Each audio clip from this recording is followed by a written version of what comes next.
வலிமை மிக்க துணிச்சலான நடவடிக்கை எடுக்கக்கூடிய அளவிற்கு திரு எடப்பாடி பழனிசாமி இருக்கிறாராங்கிறது ஒரு பொதுவெளி சந்தேகம். நான் குறிப்பிட்டது மாதிரி ஒரே ஒரு மாவட்ட செயலாளரோட அவரால் கண்ட்ரோல் பண்ண முடியலை. ஆதாரபூர்வமாக அவருக்கு இருக்குது. நிறைய புகார்கள் வருகிறது. நடவடிக்கை எடுத்துருக்கல. நான் என்ன சொல்கிறேன், கட்சியினுடைய தலைமை பொறுப்பில் அமைப்பு செயலாளராக இருந்த தளவாய் சுந்தரத்தை ஏதோ பாஜக நிகழ்வில் போய் கொடி வச்சார், தொடங்கி வச்சார் நினைக்கிறீங்க.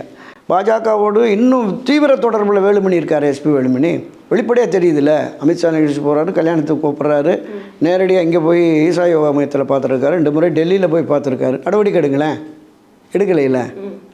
அப்போ தளவாய் சுந்தரம் ஒரு சிறுபான்மை சமுதாயத்தை சேர்ந்தவர், அந்த பகுதியில் ஒன்றும் பெரிய அளவில் இல்லை அப்படின்னு நீங்கள் நீக்கிட்டீங்க. வேலுமணி உங்களுக்கு எதிராக டஃப் கொடுத்துட்டு இருக்காரு. இங்கே தகவல்கள் உண்மை கிடைக்குது அப்படின்னு சொன்னால் நேரடியாக கூப்பிட்டு இந்த மாதிரி இருக்குது, நீங்கள் தொடர்ந்து பண்ணிங்கன்னா நான் வெளியே தருவேன்னு சொல்லி பண்ணுங்கள்.